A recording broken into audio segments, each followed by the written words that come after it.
What is up, guys? Today I will show you how to fold Ninebot G Max 2 here. Actually, that Max G2 version is not that new, but actually it's very easy to hold and fold. So let's do it right now. Actually, first what you need to do here is a protection here.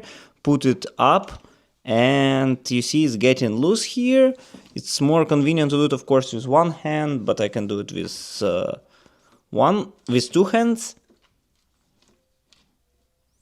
So then you see there is protection here, not to fold it on the time. Then you click it one more time and the scooter is folding.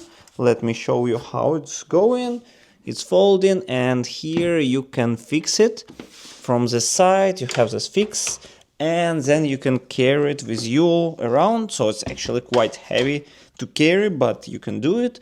Then when you want to unfold it, what you need to do is click here, so it's unfolded, then move it up, and it's done. You see it's fixed by itself, no need to touch it, and that's how easy you can fold and unfold your Ninebot MAX G2.